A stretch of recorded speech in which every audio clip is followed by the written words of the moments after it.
This is Chapter 2, Section 2 presentation. And in this section, we're taking a look at the key question, the essential question number 9. What were the key components of the Articles of Confederation, and why did it fail? Again, we're looking to identify the components of the Articles of Confederation as well as the reasons why it failed. The British, in their tradition, really had no constitution.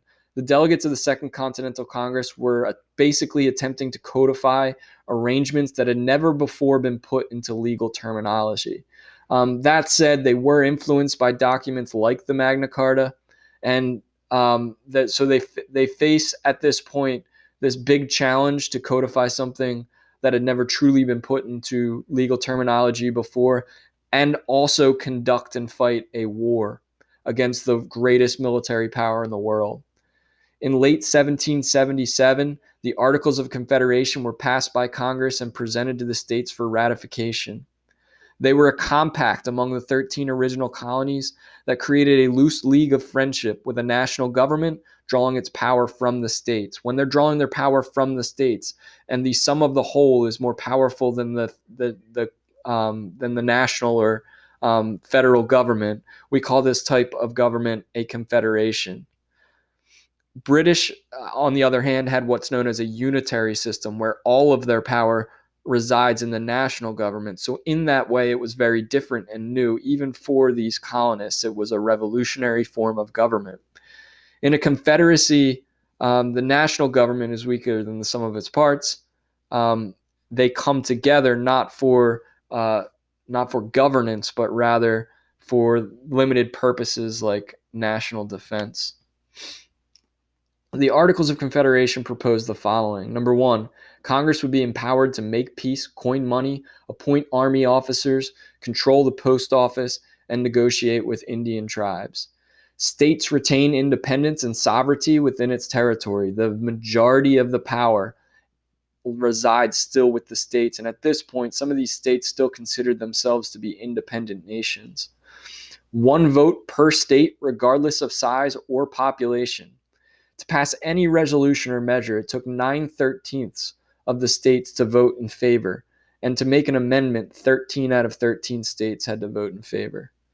And finally, selection and payment of delegates was to be done by the state legislatures, ensuring that the loyalty of those delegates remained with the states and not with the federal government. The Articles did succeed in the fact that they were able to see the nation through the war. But once Britain had surrendered, the government quickly fell into chaos. At the time of the Articles, as I mentioned earlier, most people identified with their states, not necessarily as Americans, making them reluctant to give up power to this national government, especially considering the fact that they had just gotten rid of a big powerful monarchy. Just 1 year into the post-war era, however, the Articles began to prove unworkable. In what historians often call the critical period, 1781 to 1789, the colonies were governed by the Articles and faced a great deal of challenges. Number 1, Congress rarely assembled a quorum to conduct business. That means they didn't have 9 of the 13 states represented in Congress. And if they don't have that many, they can't actually decide anything. A quorum means enough members to actually hold the hearing or legislative session. They could basically get no agreements on policies. They actually did pass a number of measures to pay war debts through taxes, but those measures were rejected because Congress itself had no specific power to tax. Congress at one point is actually driven out of Philadelphia by the unpaid army. Just to give you an idea of the dissatisfaction with this government.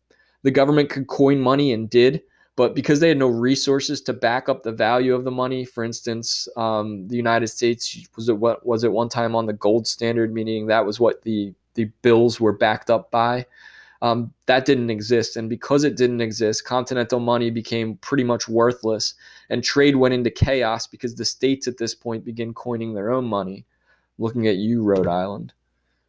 Problems under the Articles continue.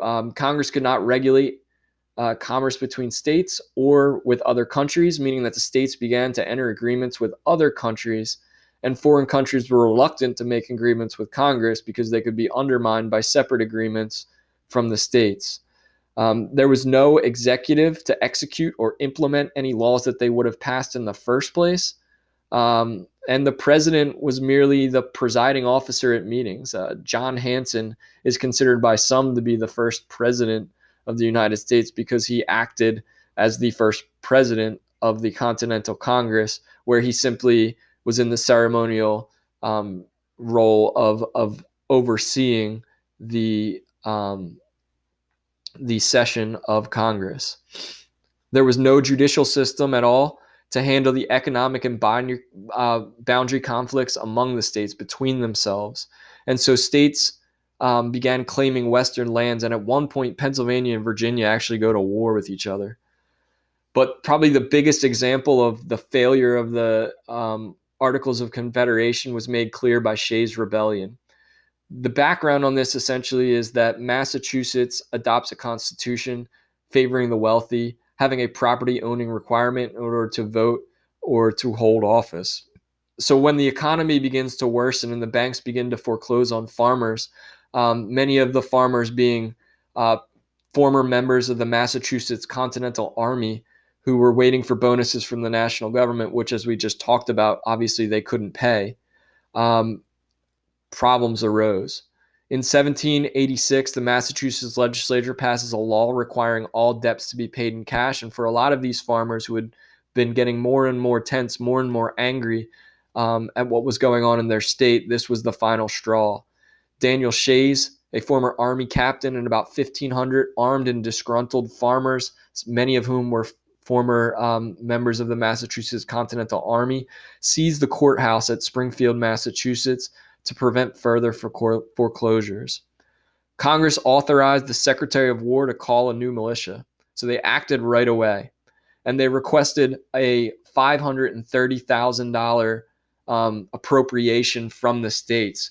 They required that money to be submitted to them from the states because they had no taxing power themselves.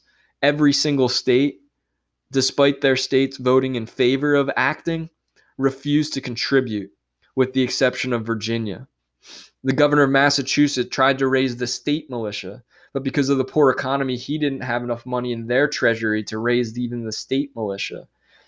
Eventually, it takes the financial support of private businessmen to rally and see to it that a militia is assembled and eventually put down this rebellion. This is an obvious failure for the Continental Congress. And so they were forced, their inability to assemble an army showed weakness of the Articles and made the leaders recognize that the inadequacies of government were too much to overlook anymore. And so a new constitutional convention was convened in Philadelphia in 1787. And so again, you are looking at what were the key components of the Article of Confederation and why did it fail? And you're going to evaluate your understanding and ability to answer that question in the comprehension check Google form on Google Classroom.